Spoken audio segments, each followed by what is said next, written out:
Championship Sunday is here. We are back with the fellas once again to break it all down. Picks, props, DFS. If you're still doing best ball leagues, they still got those going, I believe, on DK and FanDuel. And also for this weekend as well, you can get your best ball teams just for this set of games. So we'll have it all broken down for you guys here on the Fantasy Savvy channel. And we will be going into full game, each game through full detail. So make sure you guys are liking, subscribing to the show, following the show all season long. I appreciate everybody who has joined in throughout the year. And, we'll be back once again next week for the Super Bowl. And then we'll have some shows in the off season as well. So let's get into it. We got two really good games Sunday. We'll briefly get into the divisional round and just some, quick thoughts on that. And then we'll get into the two games. We got some extra time. We only got two games to talk about. So that's it. We'll come back on the other side and we'll get into all of it.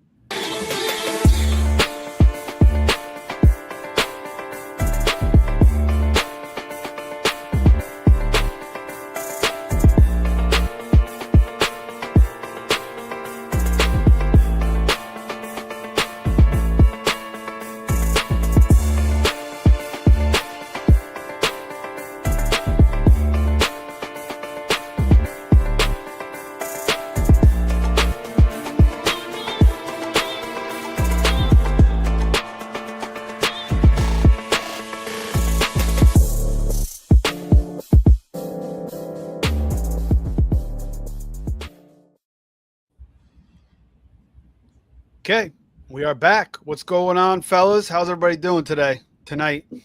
Doing great, Steve. Hey, that's an intro I can get on board with. That's what I'm talking about.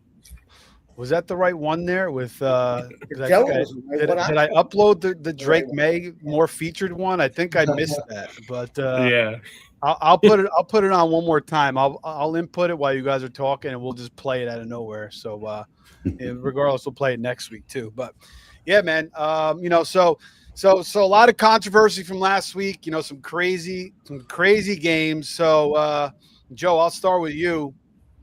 What is one game or a couple games you want to really touch on before we get into this week's, this Sunday's games? Well, the Bills Broncos game, I'm pretty shocked that the Bills lost this game. The controversy, was it a catch? Was it not a catch? Brandon Cook's play. It was really close. Steve, I saw your take on social media. I kind of agree with you. No matter what the call on the field was probably gonna be how they were gonna rule it. So yeah. If it went the other way, it would have been a catch. If they ruled it an interception, so it stayed an interception. I thought the pass interference calls at the end were a little bit ticky-tacky as well. I think the refs kind of put their hand in too much at the end of a playoff game. I hate to see games end that way. I know the rules are the rules, but it was like a fraction of a second too early. I thought it was a pretty good play. I mean, I played cornerback when I played football, and I didn't think he did anything egregious on those plays. They were both kind of, they could have let it go. They could have let him play, but they didn't. And the Broncos, credit the Broncos. They were the most penalized team defensively this year, and they played pretty disciplined throughout this whole game. They may have gotten away with one or two as well, but we can't blame the game on the refs. It was a good football game. Denver did just enough to pull out the win. What we seen develop in the past couple of days with Bills ownership is pretty embarrassing. I don't think Sean McDermott deserved to be fired. Maybe they did need a change. But the way they tossed him under the bus, the way they tossed Keon Coleman under the bus, and after the general manager not taking, earlier in the year he was claiming Keon as his pick, and now the real truth is that was on the coaching staff. So Everybody's pointing the finger all over the place. Poor Josh Allen's crying his eyes out. It's just an ugly situation all around with Buffalo, and nothing but bad vibes there. So, it's kind of a sucky week. They lost the way they lost, and the way that organization is being run right now. It's just bad. Patriots did a pretty good job beating the Texans. I'm not surprised. I said the score, 23-19, 28-16. It's about the same. I guess the Patriots offense played better than I expected even. They threw 3 passing touchdowns. No team all year was able to do that against Houston. They got that done. So they're going into Denver, another tough defense. We'll get into that game when we get there. But Seahawks blowing out the 49ers, I'm not surprised by that at all. I didn't think it was going to be a blowout, but definitely not surprised. Seahawks losing Zach Charbonnet. It's going to make it interesting this week against the Rams. Personally, I think it might be a good thing because now you're going to see full-time Kenny Walker, and I think that might benefit Seattle against the Rams, considering Walker's, what he had averaging. He averaged over 9 yards a carry against the Rams the last time they played, I believe. So it's going to be interesting to see there. And the Rams ending the Bears' magic this year with a 2017 win. It's about what I expected and knew it was going to be a close game. And I thought the Rams would pull it out, by a field goal. And I pretty much got that one right too. So I'm not surprised by a lot of the results other than the Denver Buffalo game. But credit to Denver. Yeah, Joey, we missed you last week, man. Glad you could join us tonight. Great to have you back. Being the Bills fan you are, what are your thoughts on first that catch? I mean, I don't know, man. Like I feel like Cooks caught it. I know it happened so fast, but McMillan basically stole it from him while he was on the ground. So, I don't know what a catch is. It's like Joe said. I think if they would have ruled it on the field a catch, they wouldn't reverse it. But what do you think about that play? And then also, what do you think about the McDermott thing? And shout out to Steve G jumping in the chat, joining us once again. He's saying the scariest part is they promoted Bean. So it's like a total shot in the face, seems like, to McDermott. You can McDermott, then you promote Bean. And, it really wasn't the coach's fault. I mean, McDermott's had 30-plus points allowed in a lot of these playoff games, but they're injured. They've had tons of injuries. Right. That touchdown at the end of the half was rough, but you could tell, and Bean was the arrogant one and, in that interview, and they haven't added the receivers. They haven't the weapons. So what are your thoughts on what happened with the Bills this weekend? It was pretty rough, about what Joe was talking about, them losing, but Josh Allen was careless there first half, and 10 points they gave up at the end of the first half was costly. But ownership is nuts right now. I like to ask Bean one question. As a Bills fan, you grew up and you ain't going to take the blame for Keon Coleman. Let me ask you about Dalton Kincaid. I'm just going to say he's overrated. I mean, I just think he's just a guy. He's just a 3-for-30 guy, like a normal tight end. But I do think it was a catch, which I go back to my favorite wide receiver back when Calvin Johnson. I thought he caught that one. And he was just getting up, but they dropped it. So Des Bryant. Yeah. I was going to say that. In Lambeau, yeah. Yeah, I thought that was a catch. But I thought always it went to the offensive player. And it looked like the same thing happened. Was it Devontae Adams? It was similar. Yeah, and even the Worthy play from last year. So I don't know. Is it the stop, drop, and roll rule? Do you have to roll after you catch it? I mean, is it a fire marshal bill? I don't know what the freak's going on. And one thing too, when y'all talk about the ownership, I mean, with the way they're throwing people under the bus, having Josh Allen, that's an attractive job, but people may be skeptical wanting to go there now. I mean, dealing with Bean and the owner, I don't know. Well, that's why. Do you think they're going to hire Dable? Probably. They possibility they may have to go back almost like in house again with somebody they've had before. So then Brady's out of there, right? I mean, if Dable, Well, Brady, I think he interviewed for the job, right? Brady did interview for the He job, did. but Exactly. I mean, They they could stay in house with him too. out.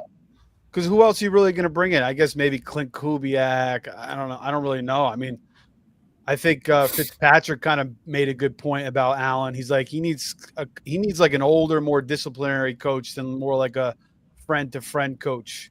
He needs somebody to kind of like elevate him to that next level, which I kind of agree with. Yeah, I do too. Josh, what do you got for this weekend, man? What do you want to touch on? I'll hit on the same thing. I guess my thing is if we're going to kind of use the out on instant replay as well, you can't view it in slow motion. It's how's it called in full speed? Well, then why are we doing it in instant replay and slowing it down if that's not really coming into effect on the play? But at the end of the day, I mean, you always look at that one play at the end of the game, but there was 6 or 7 other plays before that were, that if they would have gone a different way, make the outcome different. And, I don't fault Josh Allen too much other than on the play right before halftime where he fumbled. And I think that's a result of a quarterback who feels like it's all on him to win the game. There was with no timeouts or anything. It was just no reason for him to run up the middle of the field. It was just a boneheaded play, and it ended up biting him. And I mean, you just almost knew when that happened, like, man, this freaking 10-point swing right here. This is not good. This is going to cost him the game. Bill's ownership, it's toxic. That whole thing's toxic. If I told my son earlier today, if I was Josh Allen and I saw that interview, I immediately, before I even finished watching the press conference, I pick up the phone and I call Keon Coleman and say, hey, that dude signs your checks, but I'm your quarterback. Like, just put that out of your mind. And I'm Keon Coleman. I'm calling my agent saying, ask for a release. I don't want no part of this team. I don't want to be in this town. Get me out of here. That was one of the crazier things that I've seen. And honestly, it's really disappointing because, some of these guys are still just kids out there playing the game, and you've got ownership that's responsible for putting the correct leadership there to teach these guys and to grow them. And Bean and whoever he scored a touchdown too. He scored a freaking touchdown. He's been decent in spurts, but there's something else that goes on because he was a healthy scratch like 3 times down the stretch of the season there. So I don't know. I don't know who would want to take that job. They might be stuck with a Daboll or a Brady, right? Because other than that, maybe nobody wants to go there now after seeing the way that went down. Like, what's that locker room going to be like anyways? So I don't know. You got a team with a lot of potential there that all of a sudden it's like you just dropped a bomb in the middle of it.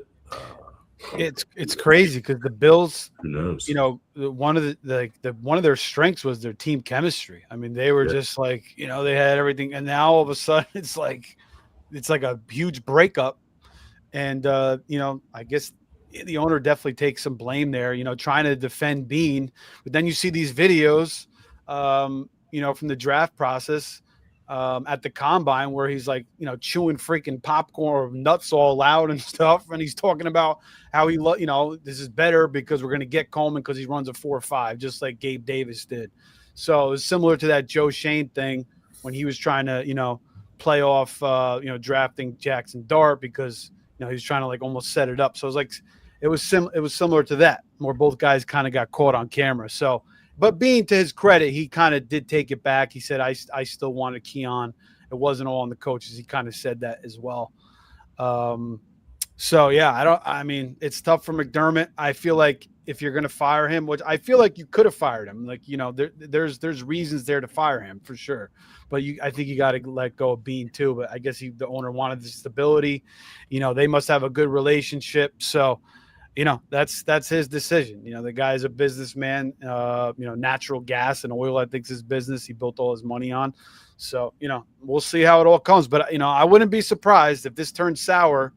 And I was saying on X, you know, we could see Josh Allen, and it's possible in a different uniform at some point, which would be crazy to think about. But going into a brand new stadium, you know, and just so much turmoil. It's just crazy. It's crazy. Mike, what do you got, man?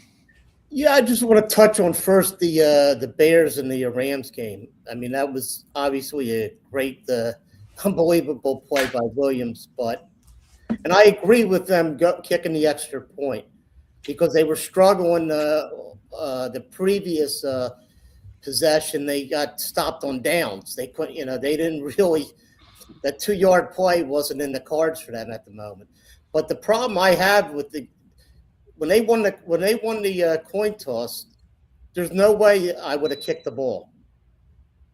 This is not regulation. This is sudden death. Becomes sudden death after 2 possessions. The way the game was going, it was low scoring. You could see, you know, Stafford was 20 for 42 in the game. The chances of them getting a touchdown, I'll take the ball first, because the key is they would get the 3rd possession, and it's sudden death then. It's a numbers game to me. You take the ball first, because if they let the Rams score, if you score a touchdown, even if the Rams score a touchdown, you get that next possession, end the game. It's just a numbers game. It was bad. That's the wrong decision. I'll stand. You brought up a good point, Michael, in the chat, that the Rams had been on defense for a good stretch. Also, thanks for reminding me. Overtime, and if the Bears take the ball, they got to jump right back out there again. Yeah, they were depressed. So, you imagine the defense. You know how we're human beings. If that just happened to me and that stadium went crazy, and then you gave them a break, basically. Yeah. It was dumb. I'll stand by it. But I agree with kicking the extra point there. If you looked at one of the plays they showed when Swift got blown up, or in White at Doomsday, a rookie just missed the block, just didn't block. You know, that's what happens with rookies. And I'll just touch on the Bean thing. The other games, pretty much Joe, basically gave the recap on that. Oh, he did good. Bean, I think, for him to say the comment that the coaching staff, you got a whole scouting department. How could he even put on a coaching staff? Coaching staff, they coach. You worry about your scouting department. This guy looked it up. This guy was he was the assistant GM under Gettleman. Rivera was the coach, and McDermott was the defensive coordinator there. This guy was lucky to get that job. What did he really do in Carolina? He wasn't the main guy, the general manager. He got lucky. Now I don't know. The owner's not a bright guy. At least he hasn't been a bright guy. I think you mentioned something about the Sabres, and I looked it up. I mean, he's a guy that got rid of Jack Eichel, Ryan O'Reilly, and Sam Reinhart. Three Stanley Cup. Those guys went 14 straight years without the. When I read that, I don't follow hocky. But those players went. That's Jets level. That's Jets type shit right there. Eichel's one of the best players in the league, man. Absolutely, talent wise. He's from your area. Yeah, he is. Yeah. But I don't know. If I'm a Buffalo fan, I'm not too optimistic, because you don't really the management, especially that guy. He's wearing 2 hats now, 2 heavy hats. Yeah. Nah, I don't. Well, the failure's on him, and I think the owner. I don't know why the owner sided with him. Who knows? I think McDermott might end up if he. I don't know what he's going to do this year if he takes another head coaching job, but if he doesn't, I could see him being the DC I guess DC for the Giants, because he was with Harbaugh in Philadelphia under Andy Reid. He's going to sit back and wait till that Jets so he can go whip up. Philly would be a I don't good know what he spot wants for to him. do. He could go, that's a place if he doesn't, want to jump into a head coaching job. Yeah. It's a possibility, but yeah. I feel for Bob. I don't think Josh Allen, he's going to turn 30, in May, I think, or March or May. Yeah. They could. I don't know I guess the only way he leaves there if he pushes for it, I guess. And I will say this. Joe's New England Patriots is putting pressure on this Buffalo team too. The championship window is closing for my Buffalo Bills. Vrabel and Kraft and Drake May. That's more pressure being in that same division now. You've owned it for the last few years now. Drake May and them. I know there's a lot more pressure in Buffalo. New stadium, like Josh was mentioning. New England's going to probably rule that division for a while. Yeah, you're right, because Vrabel's a hell of a coach. One thing he's different than the other, he's a defensive guy, but he played under Belichick, not like the other guys that were, assistants under Belichick. Maybe this guy, he just knows how to coach. Yeah. He looks like he commands the locker room. He's not going to make. He's really. He's not a guy who's asleep at the wheel. He pays attention to every part of the team. Vrabel got a 1 seed with the Titans with Ryan Tannehill, so that just goes to show you he knows what the hell he's doing. Right. Yeah. And they went into Kansas City. I mean, they gave him a run for a little bit. And they also picked off Brady in that game. They beat the Patriots. What was that? Logan Ryan had that pick 6 against them. Yeah, I mean, it's coach. That's going to be a difference. But yeah, I mean, you also got to deal with Mahomes coming back with a vengeance, Burrow coming back with a vengeance, Lamar now. They just hired Jesse Minter.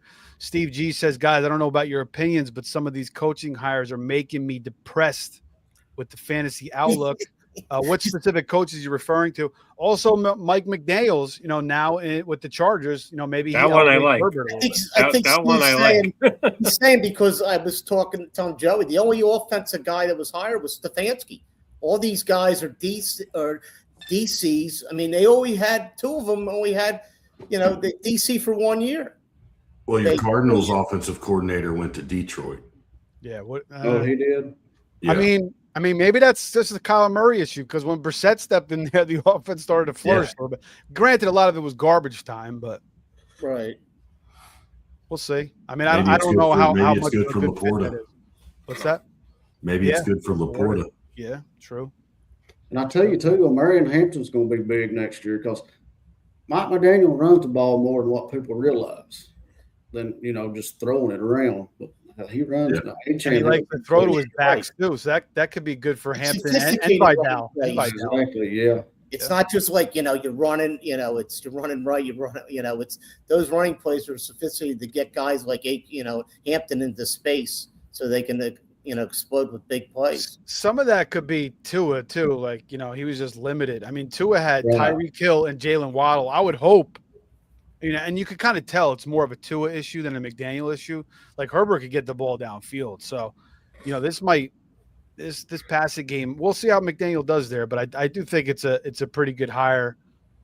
He's a pretty good offensive mind. Greg Cosell was saying today that he had extensive conversations with McDaniel when he went out to like a camp out in California. He thinks he's a really, really bright guy. So, yeah, we'll have to wait and see. There's a big chemistry with him and Harbaugh. They're like 2 different personalities, but I think you know what I'm saying. But that's a weird. That's a weird meeting. Kind of like easygoing a little bit, like they're kind of like in that sense. He didn't want a head coaching job, obviously, because he probably could have. I guess he decided these teams that are some of them. He just wasn't. Nobody wants to go to Cleveland.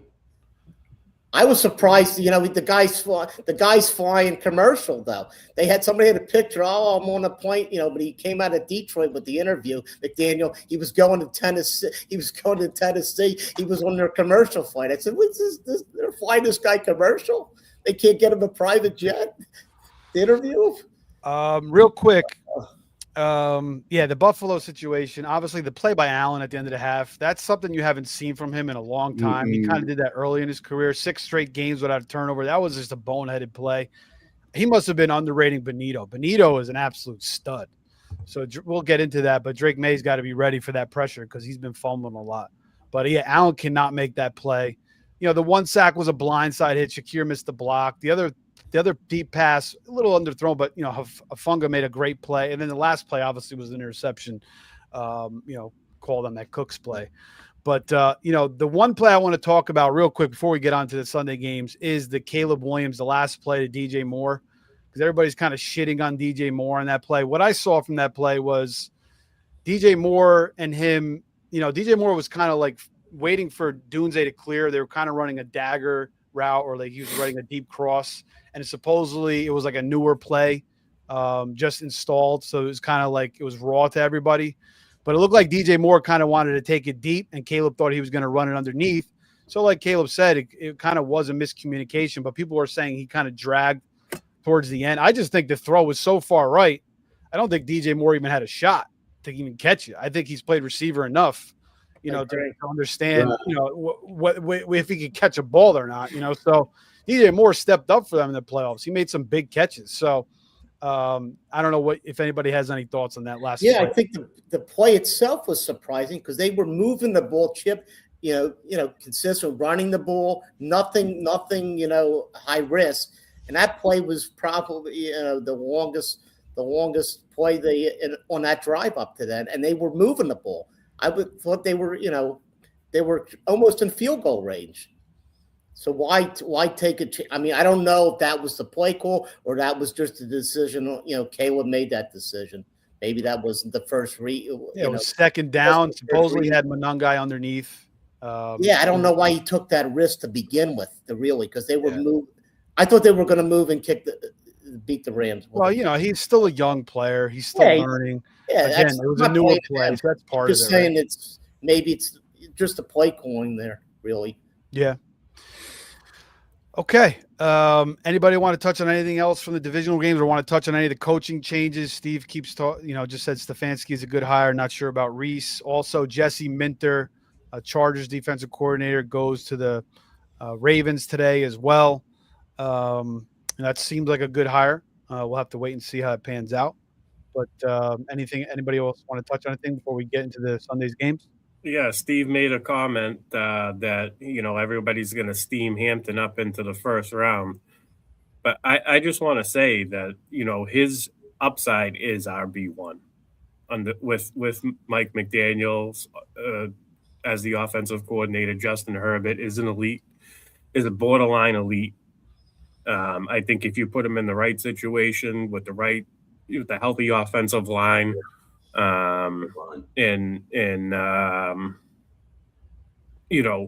proper play calling, better game scripts, easier third downs, not so many third down and longs.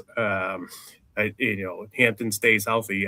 It wouldn't surprise me if he finishes RB1. So I don't think Vidal still stays involved there, though. If Joe? He does go at the 1-2 turn, I don't think you're overpaying. It's just whether or not you want to burn that draft pick on a running back right there. So, and I think it goes to I do think it's his upside is RB1, so properly priced.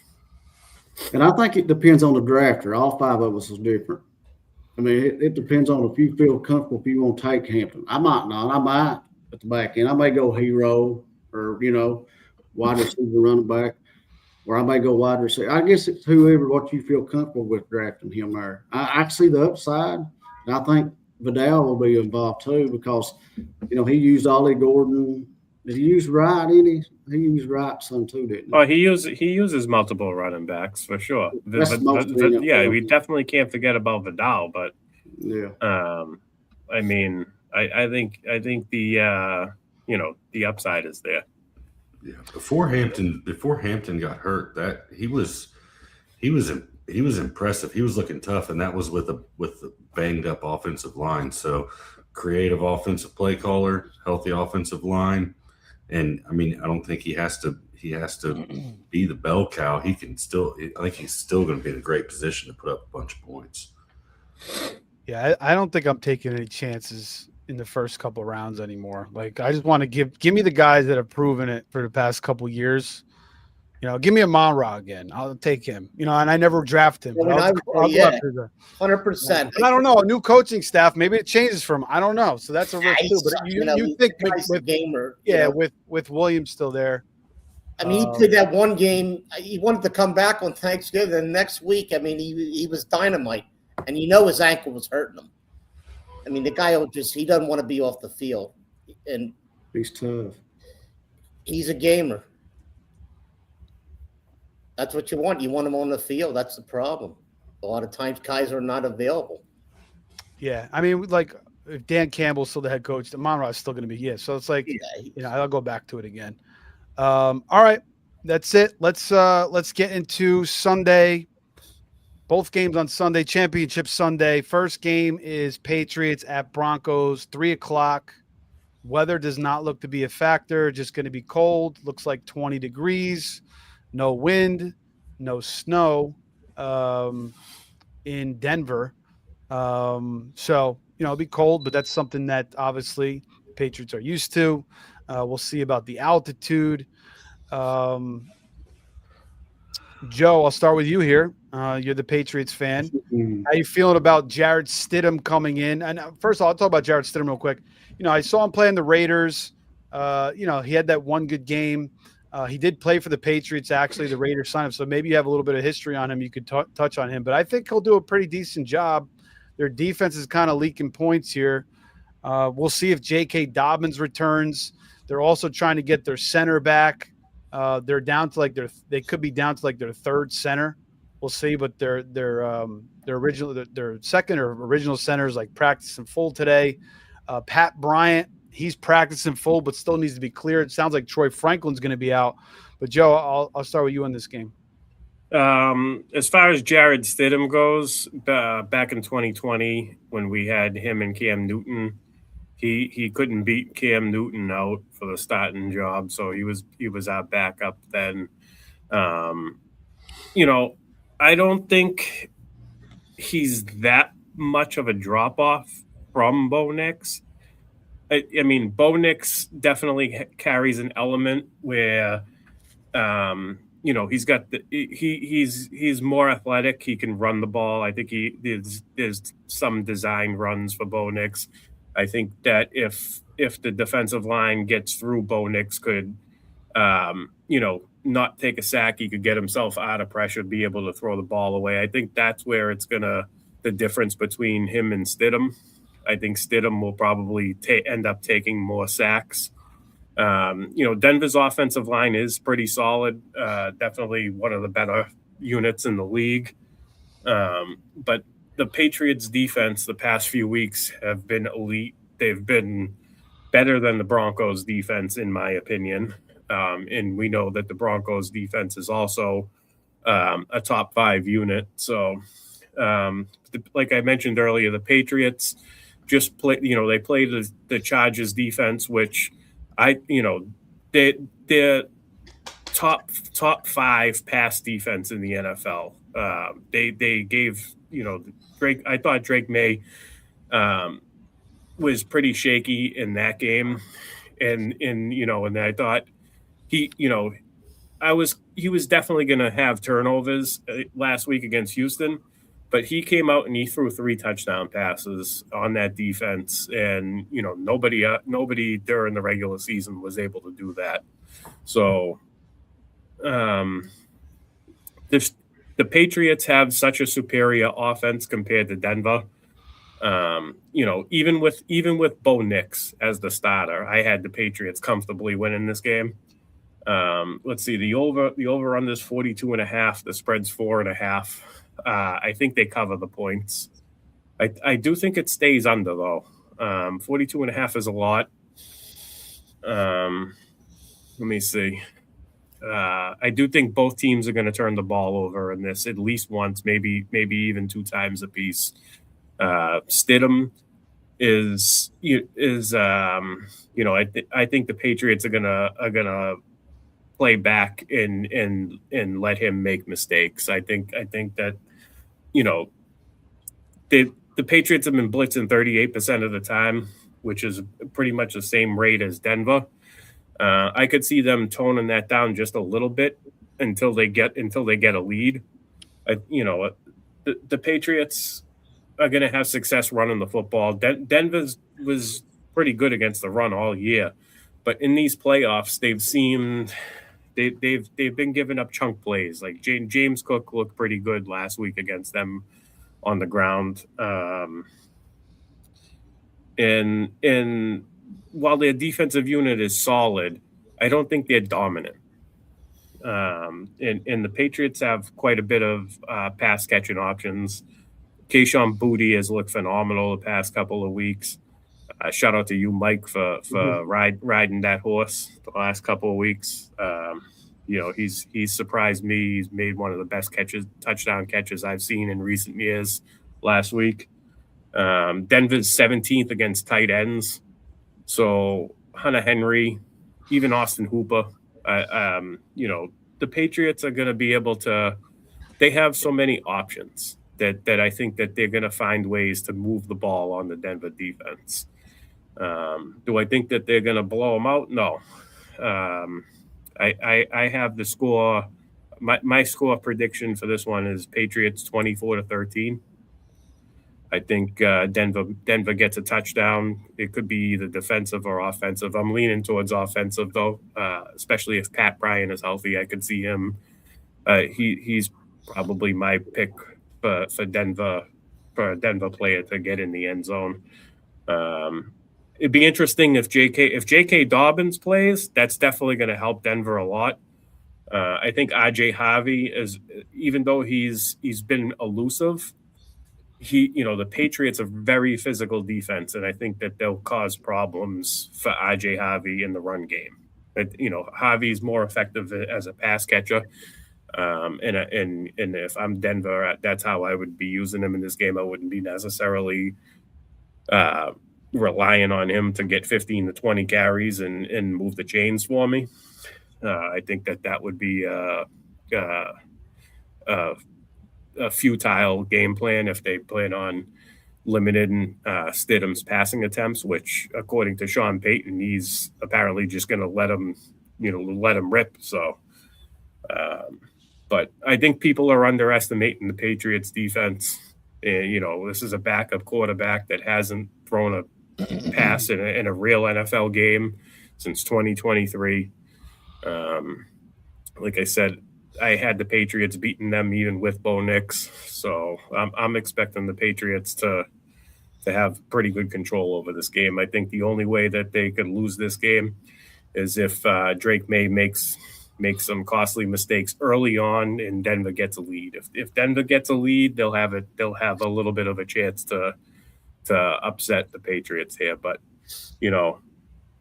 Patriots are undefeated on the road this year, so I'm not worried about Denver having home field advantage. I know in the past, it was probably the stadium that Tom Brady struggled the most in, but we're not talking about Tom Brady. We're talking about Drake May.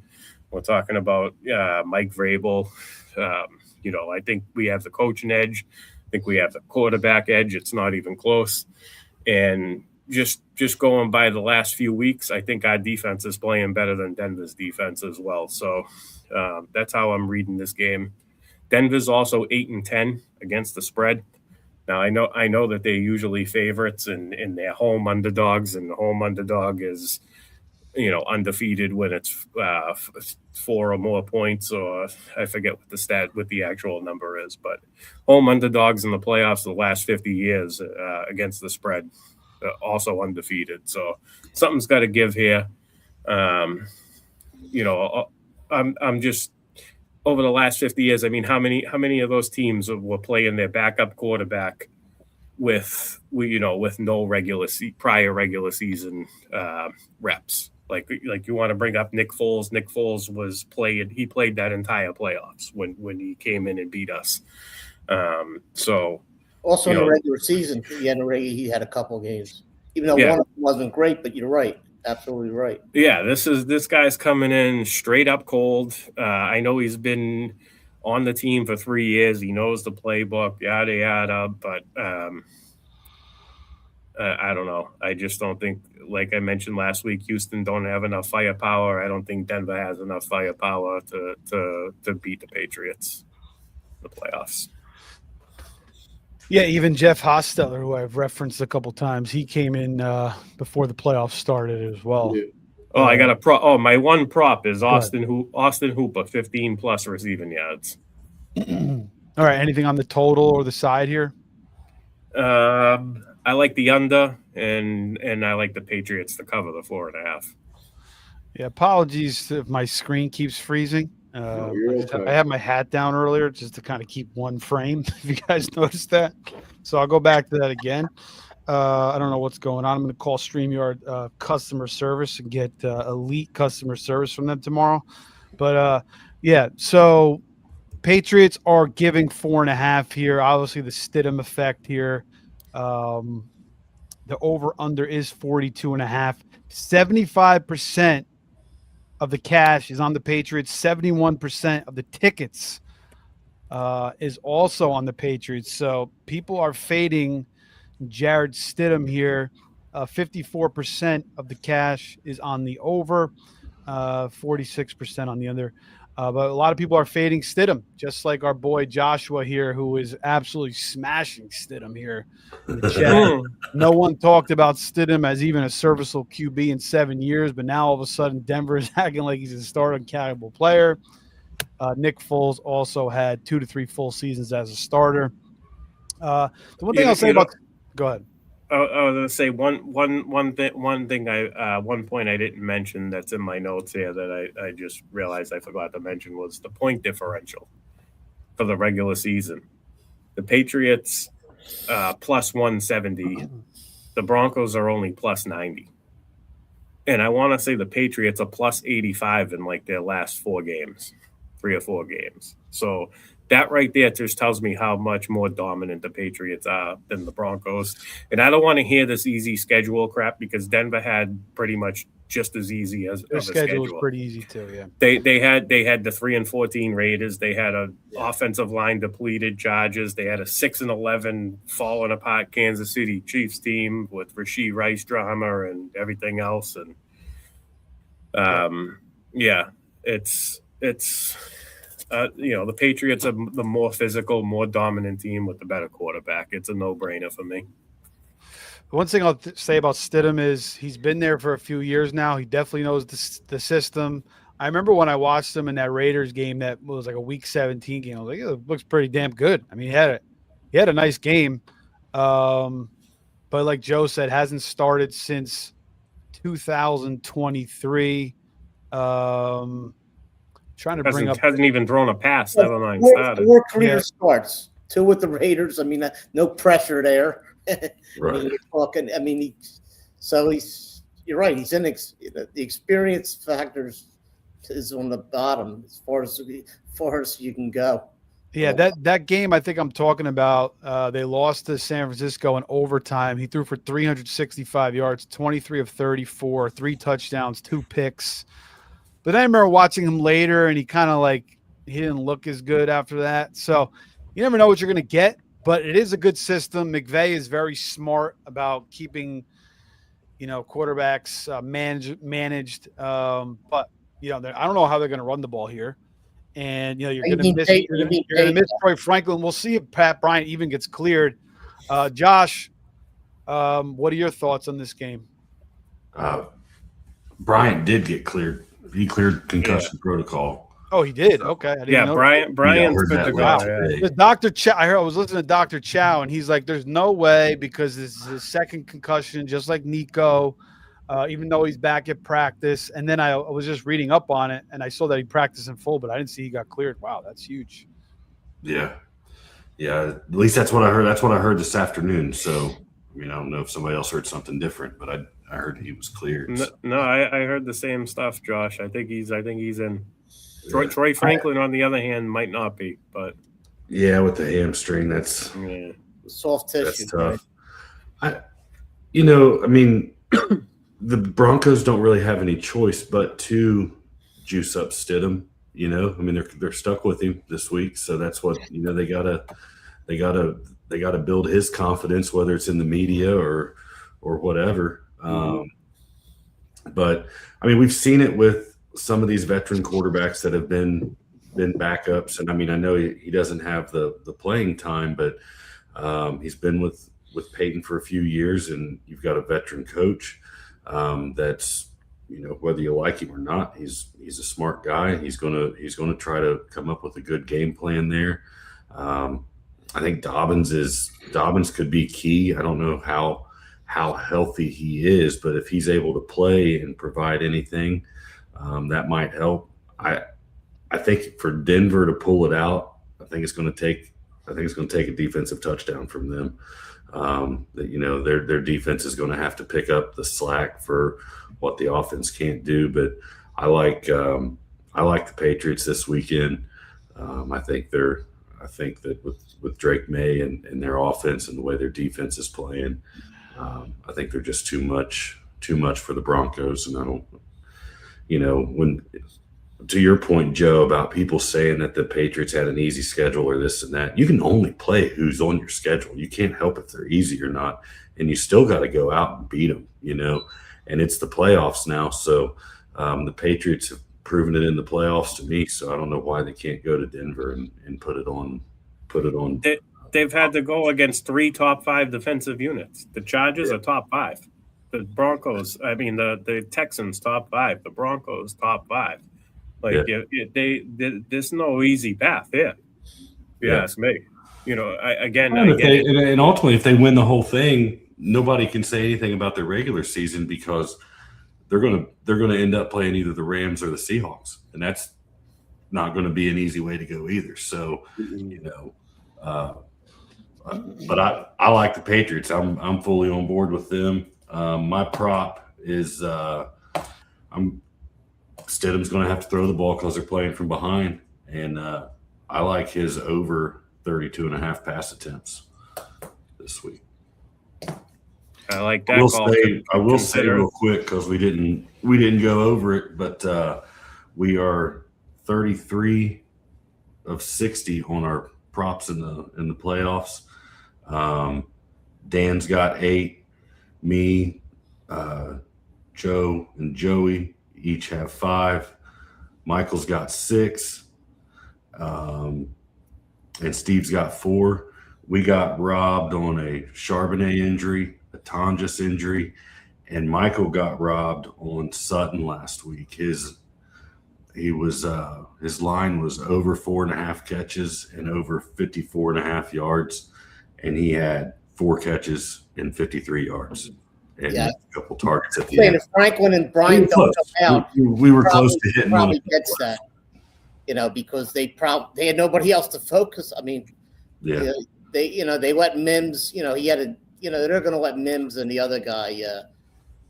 They're going to Jordan. They took Sutton out of the game for the last drive. I'm glad you brought up Mims. I will say this: the special teams unit for the Patriots has been a bit suspect, and they need to be careful about putting the ball in Marvin Mims' hands on the punts and the kickoffs and the punts. There's Joey, something to note there. Good point, Joe. Joey, I'm going to go to you. How much do you think here? The last 2 games for the Patriots against the Chargers, their offensive line decimated, but Patriots made a lot of plays on defense. And then even against the Texans, Stroud just, the last 2 games for him have been absolutely hideous. I don't know what he's doing on that one play, the pick 6 by Marcus Jones. I mean, that's just totally inexcusable. But how much do you think this is the Patriots defense causing issues versus the quarterbacks just being, not the quarterbacks, but maybe Stroud, but obviously we know the problems with the Chargers all year, but maybe the offense is being inept in their own right.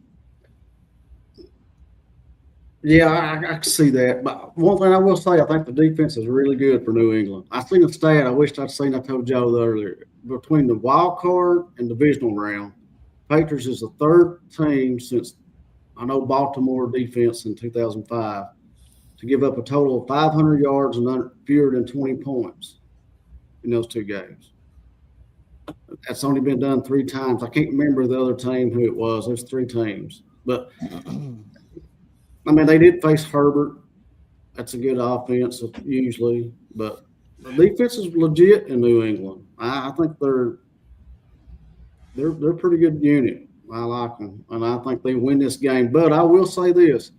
I know we're all talking about Stidham, but pressure's on Surtain of them. They've got to give this man a short field, run the ball, get in field goal range. I'm not saying they're going to win, but I'm just saying there's more pressure to me on this defense than they are Stidham.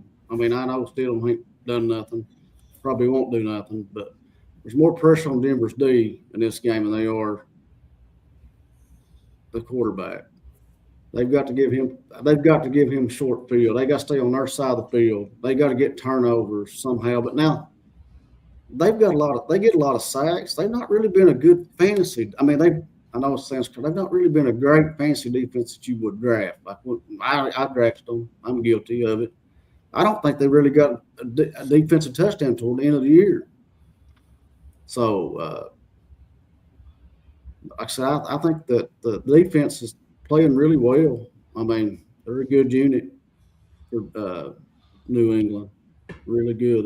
They're legit. Yeah, I agree. Patriots defense is, again, they bring in all those weapons this year, all those signings, and they get Spillane and Milton Williams back, and those guys have made a difference the last 2 weeks, just erasing the running game. Right. Last 2 weeks that nobody could do anything.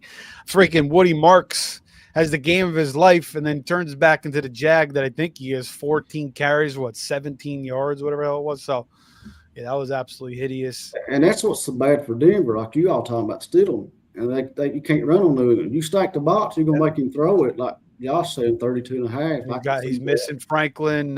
Pat Bryant is cleared now, but yeah, it's going to be tough. Maybe they get Dobbins back, and maybe Dobbins gives them a little bit of a lift.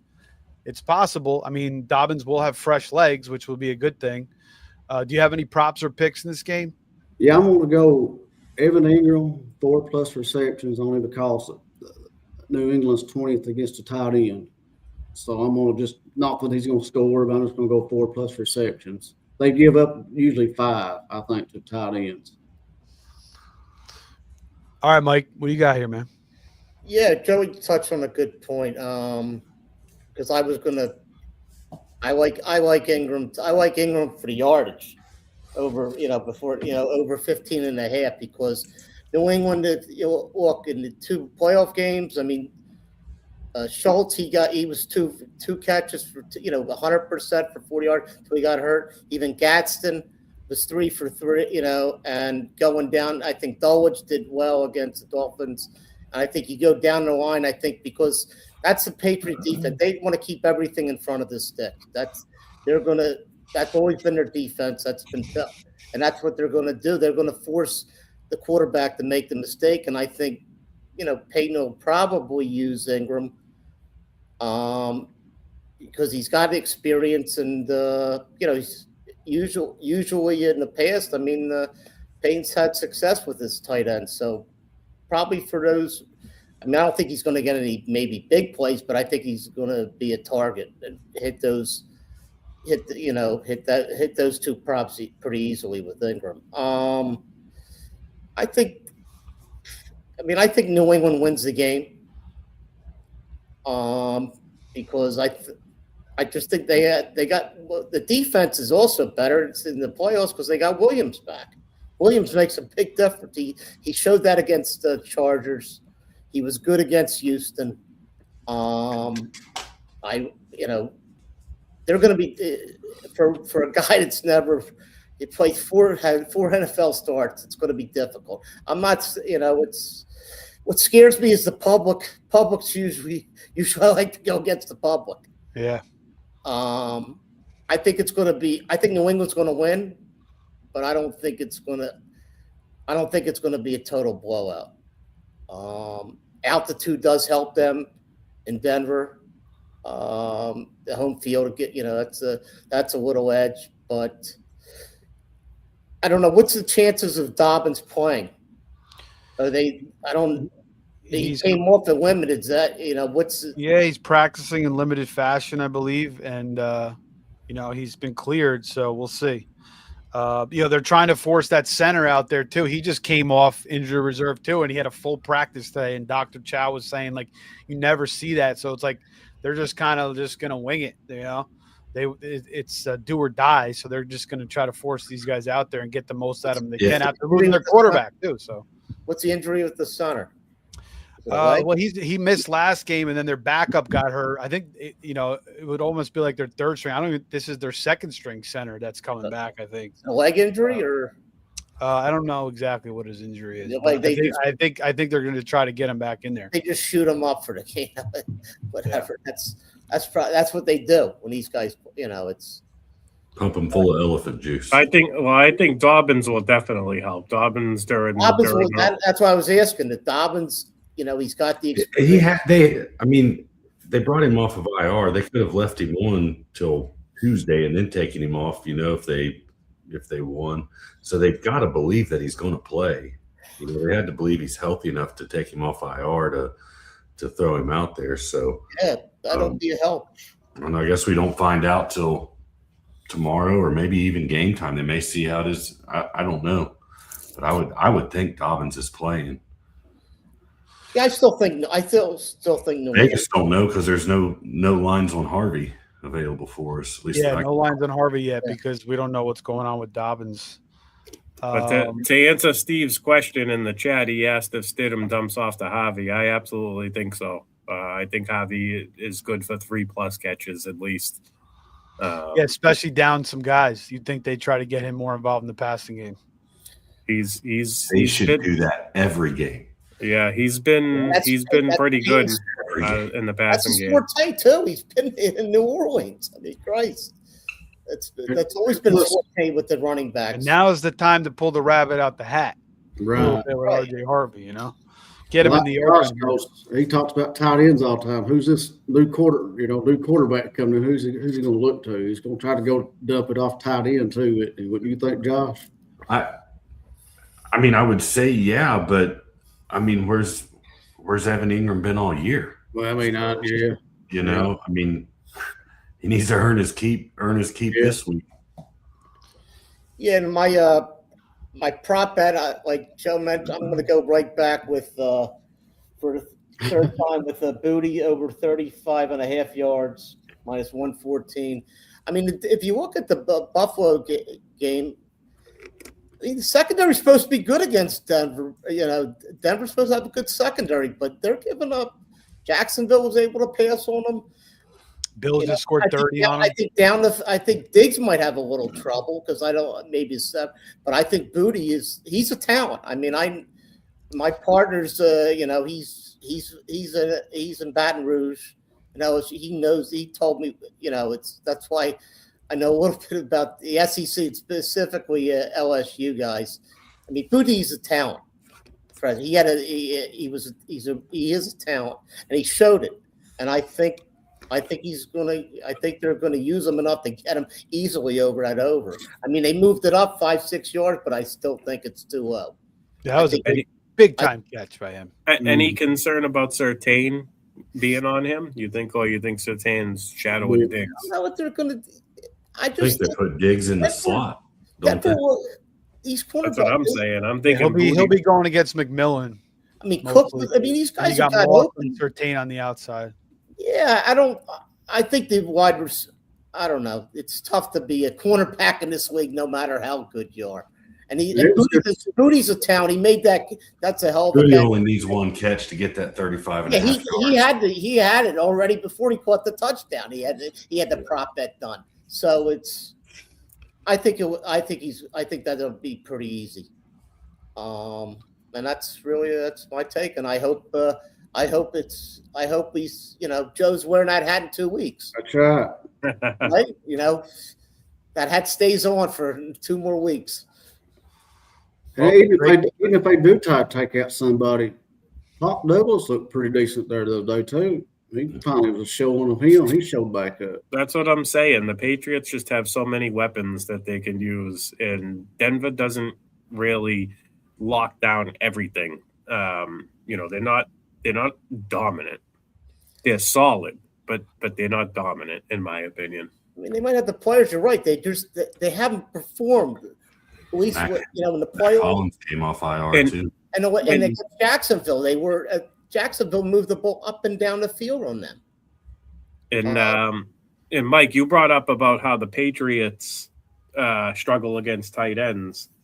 It surprised you, when I'm looking at Denver against the tight end, they've given up more yards to the tight end position, more receiving yards than the New England Patriots on less catches. So Henry probably has a big game on less receptions. Henry's probably going to have a nice game. And another little hidden stat about the Denver defense, although they're number one against the running back in fantasy points allowed, they are third in the league in giving up receiving touchdowns to the running back position with 6, and that's on 7 red zone targets. They've given up 6 touchdowns on 7 targets in the red zone to the running back position. So if sounds like Ramondre anytime touchdown. Or Trevion. It could be Trevion too. You never know. I mean, it's just something that I observed. That's a good point. Real quick to answer Steve G's question. Yeah, I mean, Stidham in that Raiders game when he played against the Broncos, he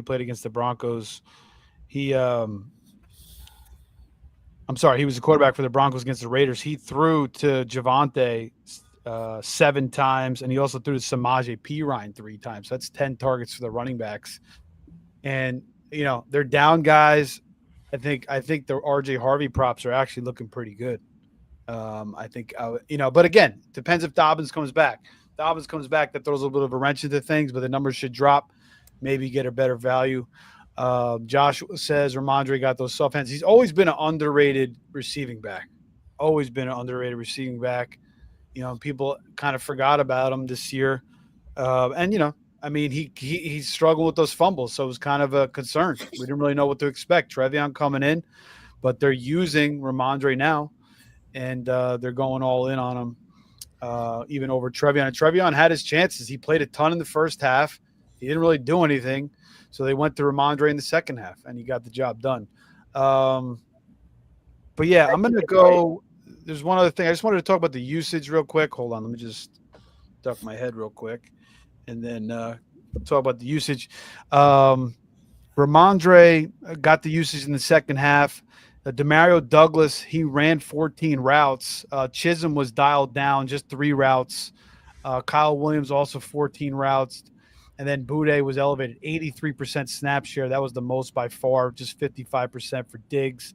But him and Diggs ran the most route, 28 and 27. And then for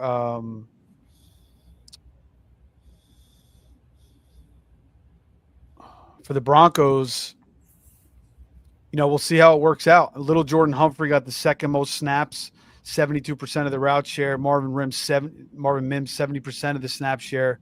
We'll have to see if Pat Bryant is officially cleared. It sounds like he is, according to these guys. He practiced in full today, and it doesn't sound like Troy Franklin's going to be back. So that's going to be a lot more Pat Bryant this week, and he was dominating early and often in that game. All right, so I'm going to go with I think Stidham's going to fare a little bit better than most people think. I think he'll play pretty solid based on he's been in the system for a few years. And if they get Pat Bryant and Dobbins back, I think it's going to be solid. Everybody and their mother seems to be betting on the Patriots. So that's kind of like when I go the other way. And I've doubted the Patriots. I bet against the Patriots the first 2 weeks. So maybe the third time is a charm here. I'll go plus 4.5 here. I think they could at least cover this game if they don't win. I don't think anybody wants to see Jarrett Stidham in the Super Bowl, and I don't know if the NFL does either. So we should see Drake May in the Super Bowl. Hopefully it's not Jarrett Stidham, but I think they'll cover. And then I'm going to go over 42.5. I think New England will move the ball, and I think Stidham's going to be able to move the ball a little bit more than people think. So I'm going to go over there. The weather's not going to be an issue.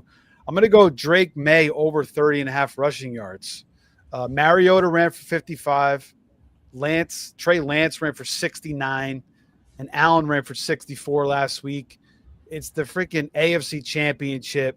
Drake May is going to bring his legs out to play in this one. So I like that one a lot, actually. Mims over 1.5 rushing yards. I think I like that as well, since they're down some guys. No Franklin. I think they may pull Mims' run here.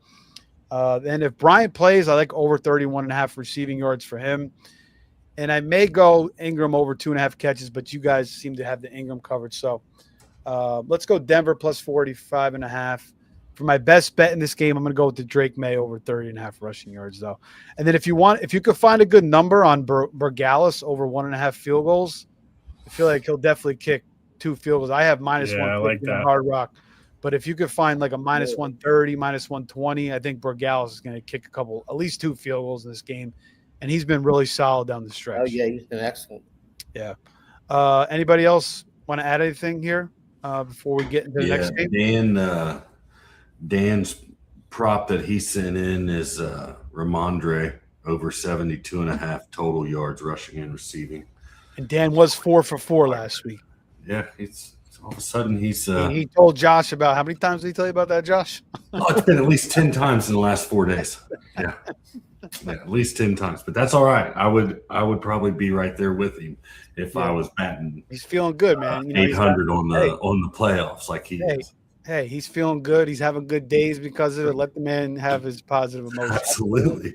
You just better stay hot. As we go into the off season and start drafting for next year, let's just stay hot with this stuff. Taking the wife and kids out to Chili's this weekend, wherever. I don't know. All right.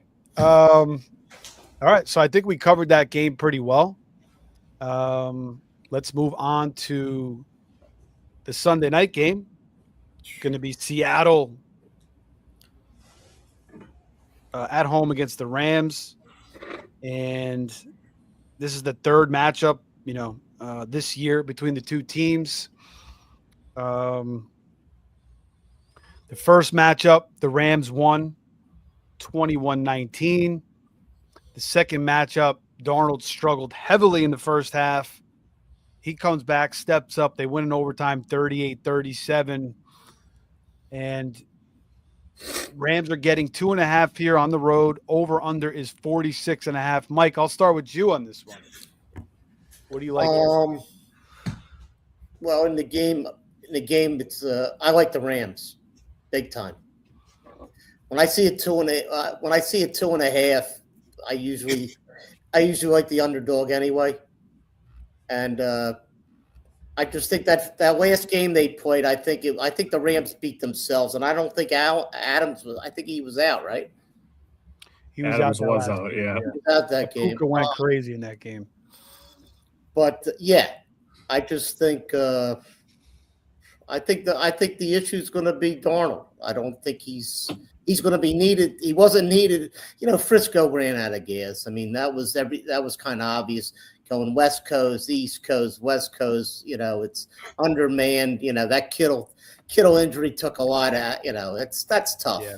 They were just undermanned. I mean, so I think the Rams are going to win. I mean, one thing I want to touch on. I asked you guys last week on the Seattle game. I mentioned on Cooper Kupp. And I just thought he was going to be involved. Experience. Guy, these he's been there and he was key when they needed him, when the game was still in, the first half. They're going to go to him. And I can get to it. That's going to be my prop over Cooper Kupp over 29.5 yards. I think that's easy. I mean, he's smart. He's not, he's healthy. I mean, he might not be, he's older, but he might not have that, acceleration or, those, the quick moves like you used to have back 3-4 years ago. But he's going to be savvy enough to get that done, and that's going to be help because they're going to need him. I mean, he's going to be counted on because that's, if they want to, move the ball down the field because I just don't think Darnold's. I think that's the problem. I think I think he's going to do what he did last year. He's not going to rise to the big moment. And I think the Rams are going to, they got that one under their belt, two tough games. But I think they got the experience, and I think they're going to be itching for, that rematch. They should have won that game in Seattle the last time. They gave the game away. I mean, Stafford was unbelievable, and they didn't capitalize. Made too many mistakes. I think it's going to be. I think the Rams are going to. I don't know if they're going to double digits or anything, but I think they're going to win the game. But that's my prop bet is it's Cooper Kupp, the over. I think that's going to be. I think that's going to be pretty easy too. All right, what's the number you got? What's the number you got on that one? 29.5 receiving yards, minus 110. I saw. All right. Yeah, Rams last week, 11 personnel, 90% of the time. So that's a different than what we've been seeing with this 13 personnel they've been running. But you have to think they probably go back more to the 13 personnel. I know Seattle likes to play a lot of nickel and dime defense, so they bring out that heavy package. And Kyron's had 2 pretty good games against them as well, running the football, and has had a lot of carries. Josh, what do you got in this game? I mean, I think Adams being back out there should help Stafford. I think it's going to be really close. I want the Rams to win, so that's who I'm going to go with.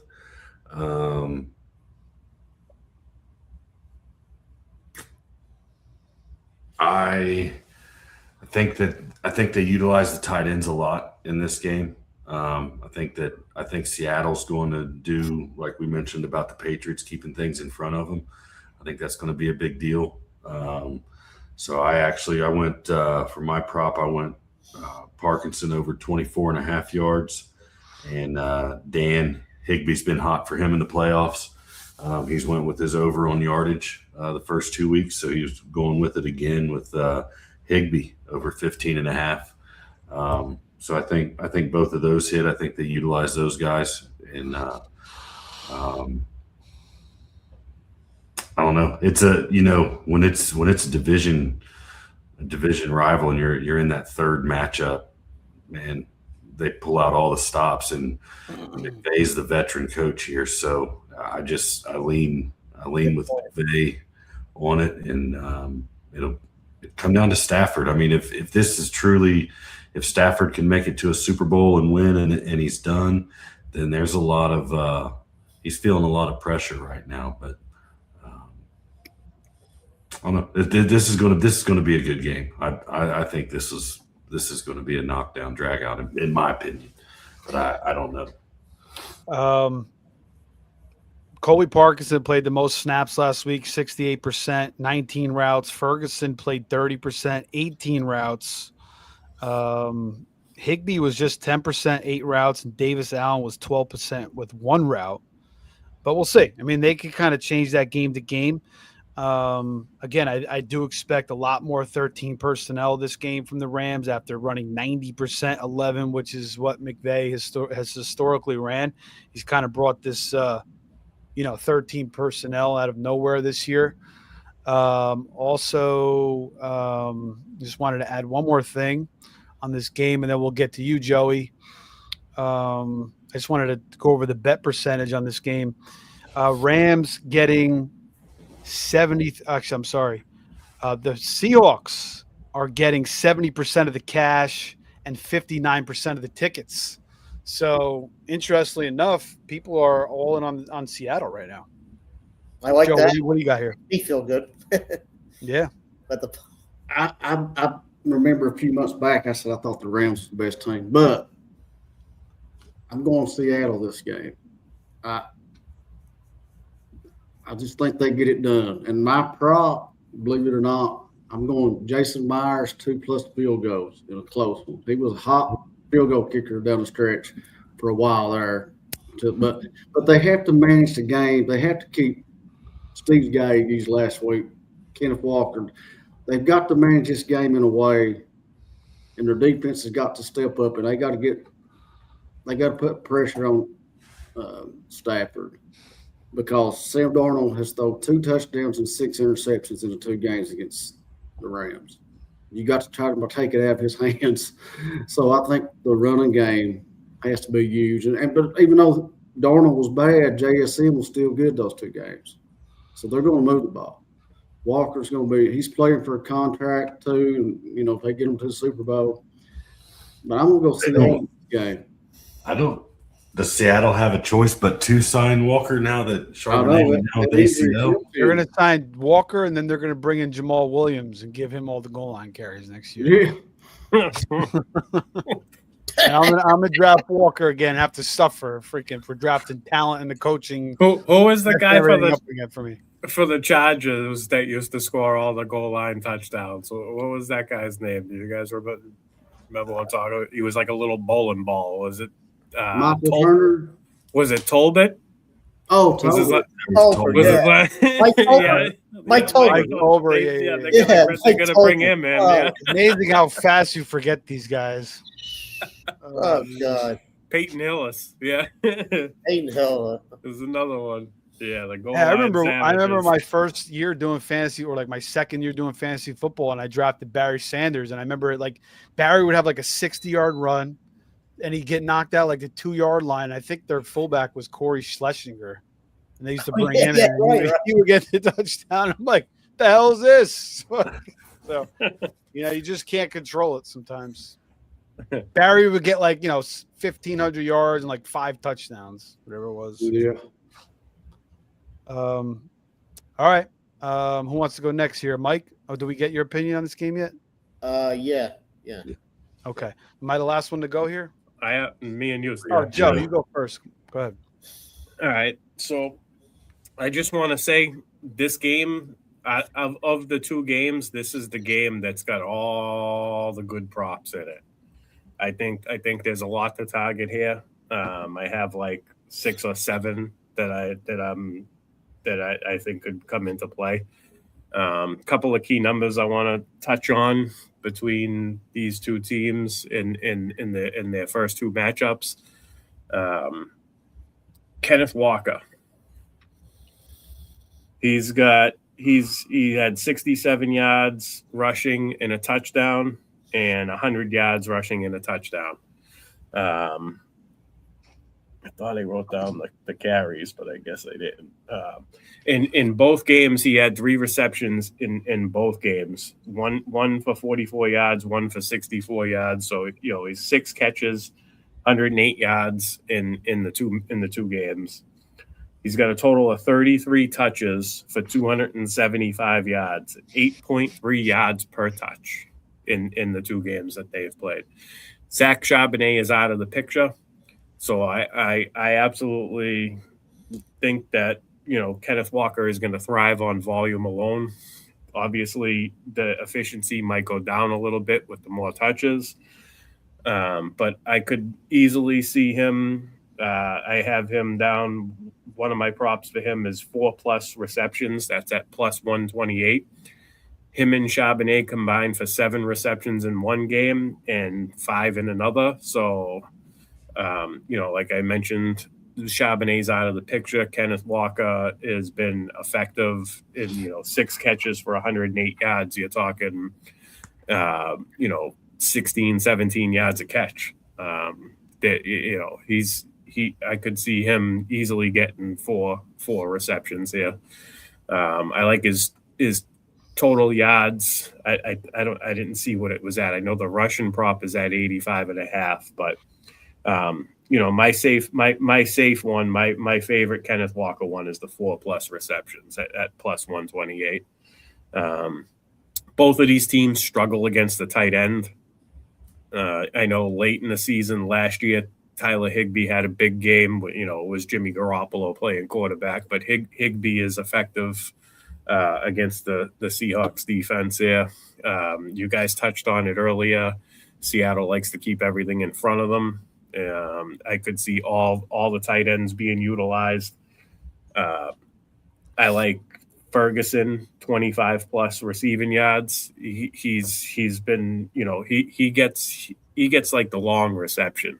Yeah. So I think if he, bet, Joe, it is a ladder bet. Yeah, most of these are all ladders because I do think it's going to be not a shootout, but I do think it's going to be a competitive back and forth type of game. I could see there being some field goals involved as well, but you know, Ferguson 25 plus receiving yards, that's at plus 171. AJ Bonner had, let me see, he had 10 catches the first time they played, and then he had, I believe it was, let's see, hold on, AJ Bonner, 4 catches for 49 yards and a touchdown in the second game. The first game with the one the Rams won, he had 10 catches for 70 yards. So he's got 14 receptions over two games. You know, he's gone over 40 yards both times. So I like AJ Bonner, 40 plus receiving yards. That's at plus 164 right now on DraftKings. With Zach Charbonnet out, I could see Rashid Shaheed getting involved in the run game. So, you know, his 15 plus rushing yards, that's also laddered. I believe it's plus 106 at 10 plus rushing yards, but 15 plus rushing yards, it's at plus 199. I like those odds a lot better. And I do think that if he gets 2, or, you know, I could see him getting 3 carries, but if he gets 2 carries, I think he hits that 15-yard marker. Dan brought, you know, Dan has the Higbee one, so I won't even touch on Higbee. And I got the Rams winning this game. I do think it's going to be close, but the difference here is the quarterback matchup. Sam Darnold versus Matt Stafford. Darnold has 6 interceptions thrown against the Rams this year in 2 games. He looked real bad in the last one, 4 interceptions. The turnover ratios, 7 giveaway for the Seahawks, only 1 for the Rams. So the Rams have a plus 6 on them. I do think that's going to be an issue for Seattle. The Rams defensive line can get at, I mean, they didn't sack Donald the last game, but in the first time they played, they had 4 sacks. I believe that they will be able to get pressure on Donald. I think McVay, especially if the Rams build a little bit of a lead, or if they take an early lead, maybe they go after Donald. They blitz a little bit more, put some pressure on him, some disguised looks and whatnot. I just think that's the difference in this game, the quarterback matchup. And let's see, did I leave any props out? No, I think I got all the props there. Yeah, I did a bunch of 3 and 4 leg parlays. I mixed and matched them, and I did a couple of straight up bets as well with all of these that I mentioned. So, which one's your lock for our parlay? Which one is my best bet? Is AJ Bonner 40 plus receiving yards. AJ Bonner. All right. Steve, before you go, I want to give you a shout out. Steve finished the college football season 2-0 on Monday. You know, he gave you Miami plus the points and the over. I think he swept the board in the semis, even before that. So, you know, Steve, where you going now with next week? I'm going to college basketball now. We'll shift right to college basketball. I watch a ton more than that. Greek Island for about a month or so. Steve, you're gonna get me watching, because when I watch, I'm pretty good at it. College basketball, but I haven't watched in years. I got to get into it again. Yeah, I love college. Yeah.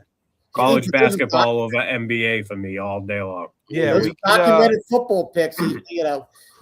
You guys, if you guys are interested, you can hop into the pool I do too at the end, and you know, for the tournament. So yeah, we can do that. And you didn't lose a playoff bet though. the college football playoff bet. I don't think you did. Yeah. Well, yeah, no, yeah. Once the playoffs started going in, yeah, it was amazing. I didn't watch all year. I was just looking at the schedule or something. Or I forget who the other team was, and then you just swept it. Yeah, yeah. I was really fortunate, man. I mean, I should have, man. Anybody? Honestly, I feel like college is easier to bet on than the pros. I feel like it's just easier to right. Because you get those dominant performances, and it just seems like it's easier. But hats off to you. That was, yeah, appreciate it, man. Appreciate it. It was a kind of a slow game in the first half. It picked up, and I got kind of fortunate with those overs. Money's money. Winning's winning. Yeah, no, I mean, exactly. I mean, it's always going to be close, right? All right. Well, I'm going to go. Rams -2.5. I like the fact that the public, or most the bets are on Seattle at this point. That could shift as we get closer on. I'm kind of surprised at that, actually. Based on Darnold. I'm going to go over 46.5 as well. I think that Darnold's going to find JSN. I think Shaheed, Kenny Walker will have some room. They'll put up some points. And I think Stafford and company will be able to run the ball. And we already saw what Puka did the first two games. He had that monster, was it a 200-yard game he had against them? 12 catches and 2 touchdowns. I don't recall I believe he had 225 yards. Yeah, he had 225 in the first game. I think he had 70 yards and a bunch of catches too. And you still got Devontae Adams, and Kyron had pretty good success in both games. We'll see what the tight ends do, but I like the over. I like the over in this game in the Rams -2.5. Darnold, Joe kind of mentioned it, 7 interceptions in his last 5 games. So I think we could see another interception here from him. You got to pay a premium, though, -150. Stafford over 2 touchdowns, -130. He's thrown over 1.5, and over 1.5 touchdowns, rather, -130. He's thrown 2 touchdowns in both matchups this year. Kyron over 55.5 rushing yards. I think they'll lean on him a little bit more than Corum. I'm going to go Walker over 23.5 receiving yards. Now that Charbonnet's out of the way, they really have to feature Walker. He's just an explosive player. He went over that number in both matchups this year as well. JSN over 90.5 receiving yards. I just think that's the one weakness of the Rams, and I'm going to take that as well.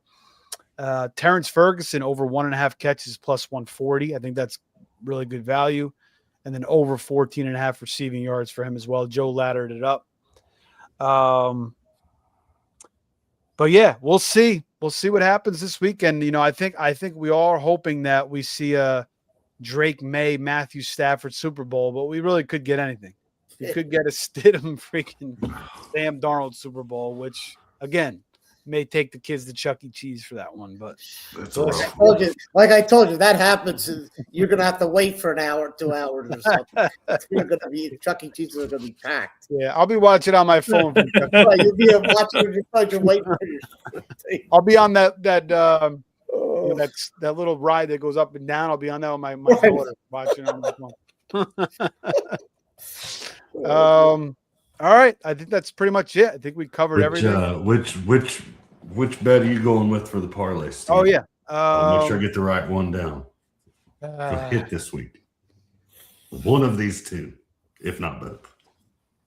Let's go with the Rams -2.5. I'll make it simple here. Come on, we got Stafford and McVay. Isn't it the Rams +2.5? A +2.5. My bad. Yeah, +2. That's what I'm saying. There you go. +2.5. Yeah, so that just shows you how much I'm expecting the Rams to win. I mean, I'm picking up -2.5, which I think they should be favored in this game. I agree. I agree with that. But yeah, Stafford and McVay. I mean, these guys. It just seems like both of these guys are going to get 2 rings, and this seems like the total spot here. Again, the same thing they said about Allen. No Lamar. He's not going to face Allen. He's not going to face Mahomes. He's not going to face Burrow. Drake May, if he faces him, he definitely could do it, but he's still, second year in his career. So, a lot of these quarterbacks, they get 2 titles. We've seen Peyton Manning do it. We've seen Eli Manning do it.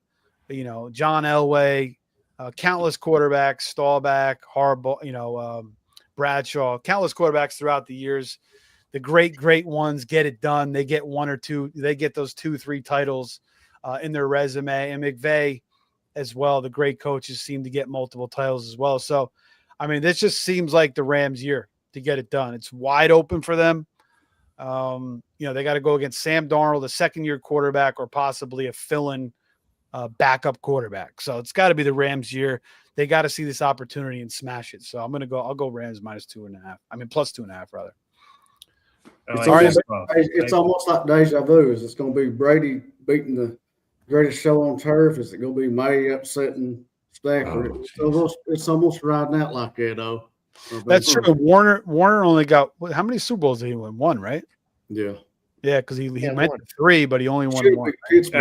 As a Patriots fan, I will say I think the Rams are the favorite to win the Super Bowl. I think the defensive line for the Rams would pose issues for Drake May, and I think that if it come down to a turnover battle, I'm saying that Matt Stafford is probably going to not turn the ball over, and Drake May maybe will.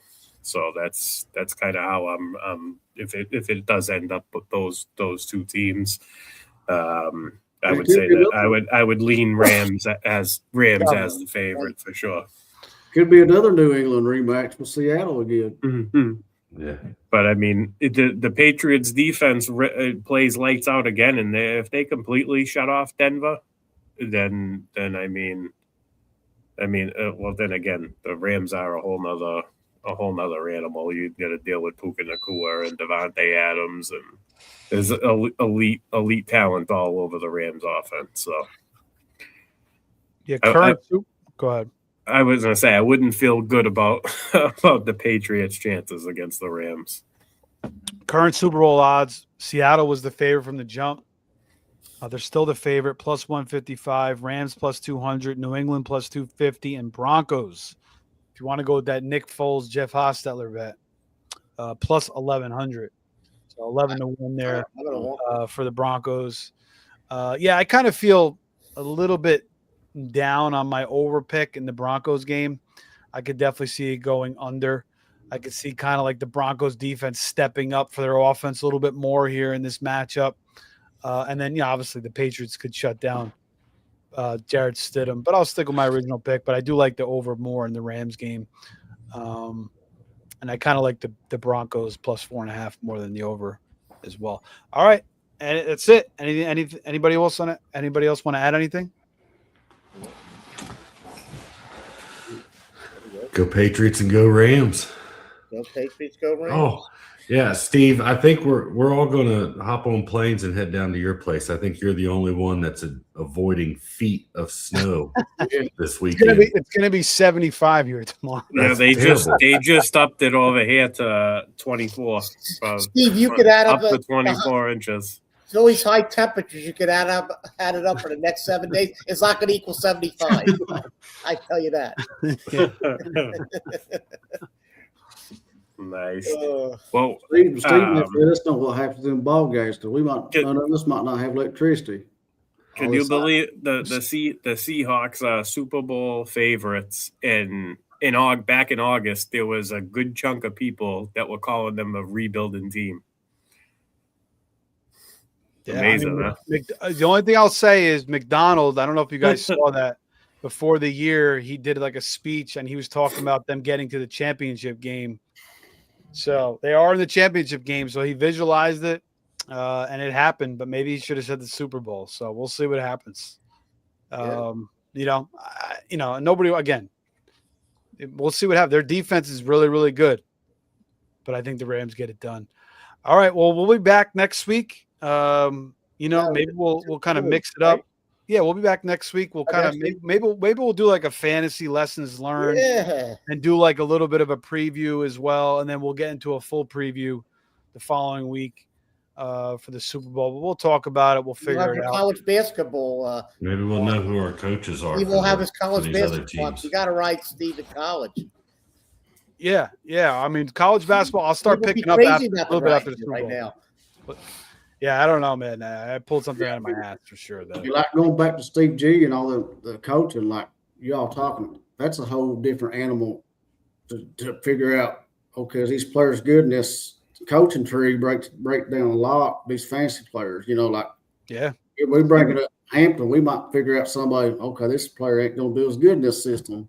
So it's fantasy football 2026 has already started about these coaching changes. What was the narrative in the offseason, though? Clint Kubiak, he's the most successful at producing running backs. Zone running scheme. And it was all Kenny Walker. And so it's like, it's like you analyze it right, but again, sometimes maybe you fade the popular opinions too, So it's like, there's so much noise out there, and you kind of get sucked into one opinion sometimes.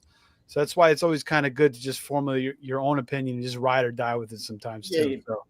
Joey's right about the coaches. I mean, you got Joey, we got an offense for Buffalo, there's Baltimore. Yeah, it's huge. You happen in Pittsburgh. It's so tough to predict now, in terms because a lot's going to happen, trades, coaches, the draft. I mean, there's a lot of big running back carousel this year too. Right. I mean, exactly. I mean, Walker's a free agent, right? He's an unrestricted. Who? Kenny Walker's an unrestricted. I don't know. Yeah. I think you're going to see somebody mention. You might Dallas, see Kansas City. Kansas City. I actually Dallas, Breece Hall. Where's he going to go? I think Rashad White is perfect for Kansas City. Because I don't see them really dropping a ton of money on the position, to be honest with you. And I think Rashad White isn't going to go for what Breece Hall's going for, and they already had a chance for Breece Hall, third round pick or whatever it was, fourth round pick, and they passed on it. So I think he could go to Dallas, right? Maybe, I don't know. He's going to go some. He's not going to go to the Jets. That's for sure. I could see the Jets, and I think Breece Hall accepts it too, just because he's still only 24 years old. I could see him signing a 1 or a 2 year deal with the Jets. Good money, like probably 13, 14 million per season, maybe even more. It depends. But I do think the Jets pony up some cash to keep him around. I don't see them letting him. I don't see them letting him walk. Maybe they give him that that short term contract, and then they try to find the trade if they want to part ways with them. But I just don't. Probably bad news for Breece Hall in fantasy. Yeah. He's unrestricted, right? I just kind of I mean, what are the Jets going to do if he walks? Breece Hall? What's that? He's unrestricted. Yeah, they got to look from big money nowadays. Does he want to stay with the Jets and he get a big? I mean, who's his stats are not going to. He's going to take. Somebody's got to give him a lot of money. What I'm saying is, I could see him not finding the right deal. Really? You don't think? Yeah, I don't think teams are going to pay him what the Jets will for like a 1 or a 2 year deal, and then I could see the Jets finally trading him if once they decide that it's not working out and they want to part ways. I mean, If he walks from the Jets and they get nothing out of it, I mean, that would just I mean I've seen worse from the Jets, I suppose, but still, he's just so young I could see him not. You guys want to know the worst thing the Jets ever did? I wanted them to take Ed Reed. They took Brian Thomas. This DN who wasn't terrible, but I loved Ed Reed. They passed on him. Obviously, they passed on Josh Allen. But the worst thing they ever did was the Herm Edwards, Mike Tannenbaum era, and I think it was Mike Tannenbaum. They traded away their first round pick for Doug Jolly, the tight end from the Raiders, who was he had one good year, and they traded a first round pick for him.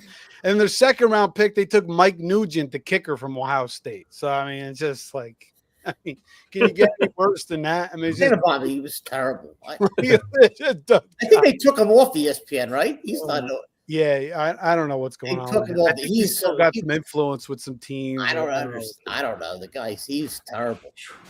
But like Joey said, we'll try to touch on some of these coaching changes Yeah, and and the we'll do fallout some from lessons, it. a Yeah. little bit of lessons learned. We'll do a slight preview for the, but we'll come back next week with something for sure. So make sure you guys are liking, subscribing to the show, following us all on X at the handles below our names.